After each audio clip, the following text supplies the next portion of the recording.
There was a little pre-trial procedure yesterday, but today, right now, is the official start of the Kyle Rittenhouse trial. Now, if you guys don't remember the scenario, frankly, it was well over a year ago. August 25th, I do believe, of 2020 is when everything happened. But yeah, this right here just seems like the most honest and the textbook case of self-defense I've ever seen in my life. But hey, it's going to trial and he's on the stand, and he's been charged with a couple of counts of homicide and a bunch of other dumb shit. But realistically, yeah, I don't see the prosecution having much of a case. They're trying to prove whether or not he was an active shooter, and it's like he didn't really pursue anybody. And by really, I mean not at all. He was definitely acting in self-defense. He had a gun pulled on him. Okay, he had a skateboard swung at his head. It's just all textbook shit, okay? Honestly, like, maybe they'd have a better chance at some of those lesser cases, but the prosecution was asking for the moon, and they're going to end up just coming home empty-handed. Just no two ways about it. But we're not going to be covering this one too terribly in depth. I watched some of the coverage here earlier today.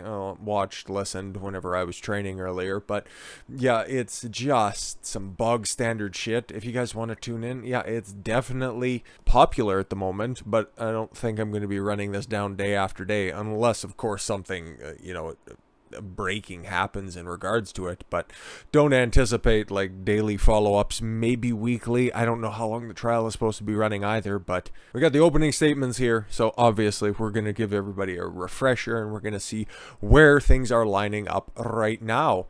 So opening statements to begin in homicide case. All right, Wisconsin prosecutors blasted Kyle Rittenhouse Tuesday as a vigilante who was the only one out of hundreds of other protesters at the chaotic demonstrations last year.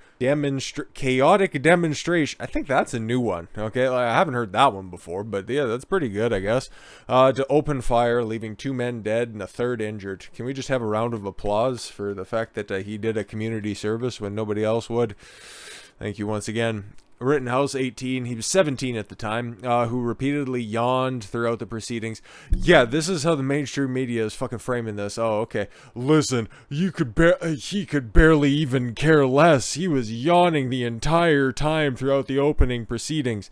I don't know about you guys, but my short-term to like mid-term memory is pretty fucking good, and I tend to remember a couple of things every now and again. But Rittenhouse cried and vomited and told cops where to find the gun.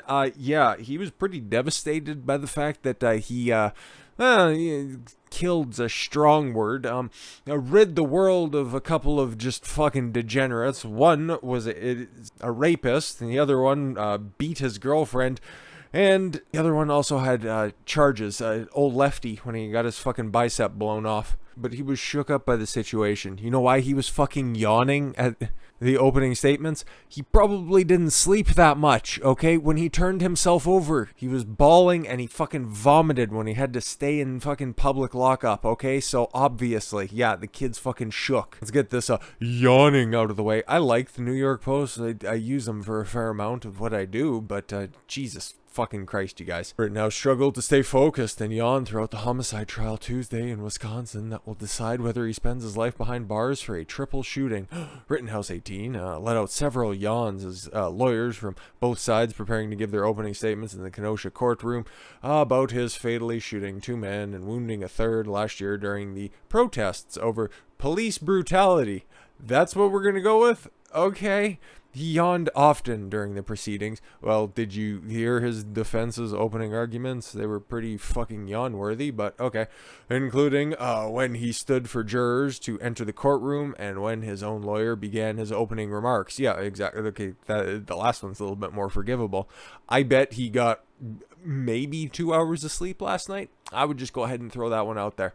The day earlier during jury selection, the teen also couldn't help himself from yawning. Perhaps it's a nervous thing, but yeah, I doubt he's sleeping that much.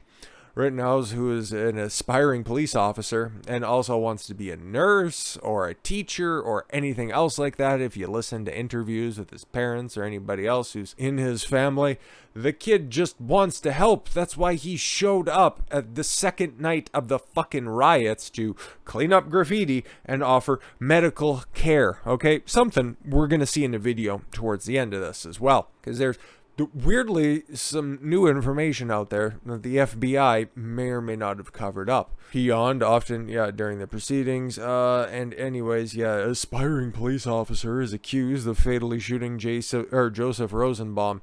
That's not exactly a great loss. He's the rapist. Anthony Huber, he's the woman beater, I do believe, and wounding Gage Grozenkreutz, whatever, 27 on August 25th, 2020. Oh yeah, but he just kept yawning, so that just shows he couldn't care less, right? Whatever. Okay, so he's facing 7 charges, including homicide for fatally shooting Rosenbaum and Huber, and attempted homicide for wounding stupid Grozenkreutz during the frenzy. That's what you call burning down several used car dealerships and fucking setting a dumpster on fire and trying to push it towards a goddamn gas station. Fuck me. We need to keep in mind the fact that there are hundreds of people on the street that are experiencing the same chaos, and they were too chicken shit to do anything about it. All right. The same loud noises.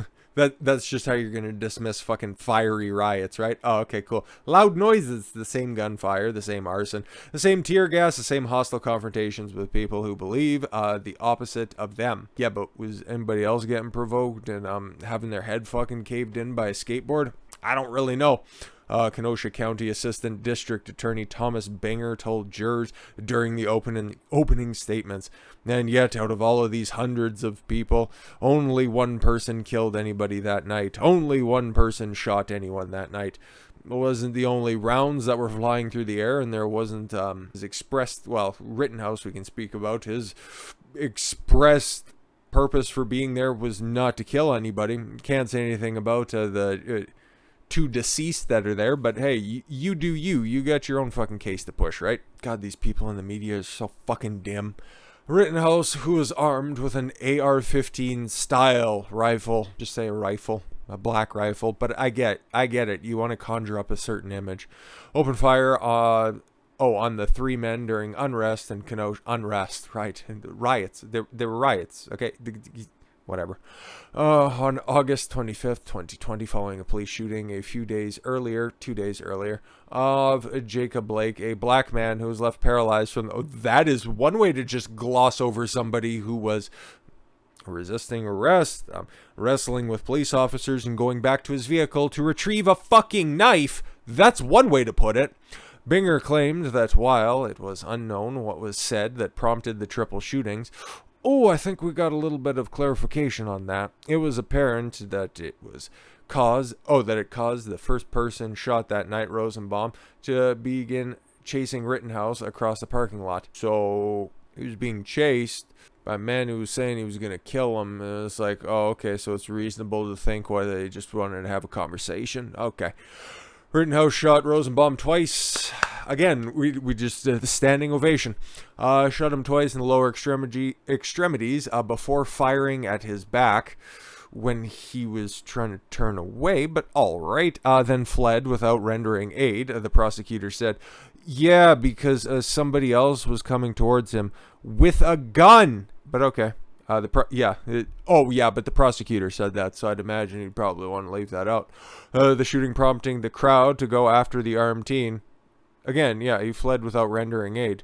And then followed up by the crowd followed the armed teen. All right. They clearly believe he's an active shooter, and they tried and stopped. And they tried and stopped it. Oh, yeah, okay, cool. Dude, prosecutors are the fucking worst. While running away from the scene, Rittenhouse shot and killed Huber, who was seen by a bystander video swinging a skateboard at him, connecting with him as well. Do you forget these videos that are up there? They're going to show them in the courtroom, you framing ass. He then wounded Grozenkreutz, who had a gun in his hand as he approached the teen, and then blew his fucking arm off. Defense attorney Mark Richards argued that his client acted out of self-defense in a series of shootings, claiming that Rosenbaum, who lit the fuse that night. It's very nice that they just, allow just that one little line there. Richards said the jury will learn from testimony how Rittenhouse protected himself, protected his firearms, so that it wouldn't be used against him or other people in the confrontation with Rosenbaum, who had thrown a plastic bag. I don't know what that's supposed to really mean. The other individuals begin to see that shooting attack Rittenhouse in the street like an animal. All right. The jury was seated Monday, comprising 11 women and 9 men, 8 of whom are alternates. All right. Oh, okay. Judge Bruce Schroeder said the televised trial is expected to last just over 2 weeks. Yeah, okay, so probably a couple of wrap-ups, maybe on this one, not entirely sure. But speaking of the judge, and then just showing you how shit these fucking media cocksuckers are when it comes to all of this, is it's just a reprint from the Associated Press, because that's how it reads, okay? Not entirely sure, nor does it really matter. Judge warns jurors that Rittenhouse trial against relying on media. This is straight from the fucking judge, okay? Says some stories sloppy. No shit. Judge presiding over Rittenhouse's trial has warned potential jurors against relying on media reports, asserting journalists have been irresponsible and sloppy in the reporting on cases he's heard. Yeah, I don't know. Like I said, I like the New York Post, but the way that they framed that was all types of despicable. I'm not bashing anybody, just the media at large, really. But I'm going to talk to you about what you need to do and what you need to be thinking about when you are picked to hear this case, and how much reliance you can put onto the things that may be just sloppy, which is a vast amount of it. I'm not going to name names, but most of it sucks, okay? Kenosha Circuit County Court Judge Bruce Schroeder told potential jurors as the trial got underway on Monday. Yeah, jury was seated, but opening arguments were today. Some of it that is deliberately biased, that's out there, and sometimes from respected media outlets. There you go. But that's the price we pay for having a free press. Free, that's one way to put it. Because we value that, because we also value having a fair trial, he added. Schrader also said, the First Amendment guarantees a free press, but that it also leads to a lot of irresponsible and sloppy journalism. No shit. It's not an attack on the media. I've read things about this case that were perfectly stated, what had happened in this court, and there were things I think was I in the courtroom when that happened, he said. Schroeder, who has held his position since 1980. Jesus Christ, it's about time to retire, my guy. Depending on how you rule on this case, though, maybe afterwards. And is officially nonpartisan, is presiding over the trial of Rittenhouse, a teenager accused of killing 2 men and wounding another during chaotic events in Kenosha, Wisconsin last year. You can see the exact same word or verbiage being used over and over and over again. And then just finally to wrap this section up. Video footage showed Rittenhouse in the city carrying a gun, saying he wanted to help protect businesses from rioters, but he later became engaged in confrontations with protesters, including one who witnesses said approached him, and another video showed a protester trying to grab his firearm. Yeah, that was Gage. Okay, yeah, and unfortunately, he's not stronger than a 17-year-old kid, and then, yeah, lost an arm because of it. Yeah, real fucking shame. But let's see, okay? Because we got some video footage, which Jack Posobiec got, but the FBI, like he's claiming here, and he's pretty fucking consistent on this stuff. So the FBI had this footage the entire time and covered it up. So what exactly does it show? We don't really need any volume on this, but it's Rittenhouse. Eventually he's going to start to show up. Yeah, see, he's right there. Okay. And he notices that there's something, that he's running towards, and because he has the medical kit on him, or at least medical equipment on him, he's going to be, yes, anybody need medical, you can see there. Okay, so he's looking to offer aid, medical, once again, calling out to the people that are there. And then eventually this is just going to speed up a little bit. Oh, yes, there's Rosenbaum there. The first guy who engages with Rittenhouse there. So afterwards, yeah, who knows what's exactly being said, but they're trying to block the streets, the different unarresting individuals, apparently. And then we go to an overhead cam where you see one of the car dealerships. I think that's one that just maybe gets a little bit smashed up, obviously, but as you can see, hundreds of just peaceful protesters that are out there, and they are smashing up vehicles and doing all kinds of fun stuff in the name of police brutality, is what I've been told. But yeah, as you can see, Joseph Zemeckis, I do believe is his name. He's also running towards the group. Oh, Kelly Zemeckis, whatever, his girlfriend, I guess. I fucking forget. Who cares? I don't really care. He's just a creep anyways, and he's dead, so who really cares? But yeah, so they're running back towards all of that, and then eventually you start to hear, yeah, friendly. He's trying to call off, and I just want to play the gunshots that ring out on this one anyway, so you know what, I will play a little bit of the sound.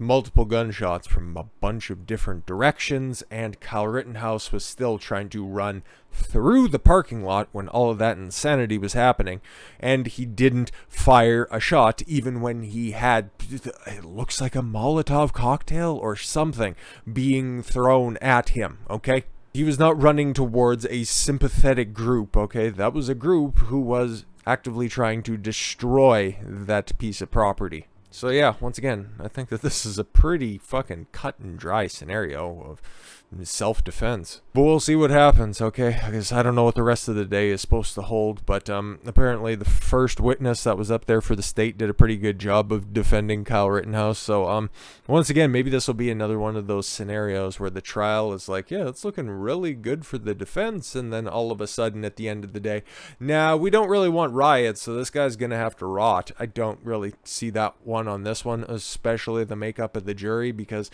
there's probably a lot of 40 to 50-year-old women who could definitely see their son, you know, thinking that they'd probably do the right thing in a certain situation. And because it's Wisconsin after all, oh, I don't know. I think that the jury has already kind of made up their mind on this scenario. So unless we get some more nuggets like that where we haven't seen that footage before, again, I think 2 weeks is going to definitely be tops on this one. But we got to talk about that stupid climate summit because it looks like it's already wrapped up. So if you want to check out that one, give me a couple of minutes and I'll have it up here in a moment. I thank you all very much for the gift of your time. I've been Don Consuelo. I want you to follow your gut and get after it. Take care, everyone.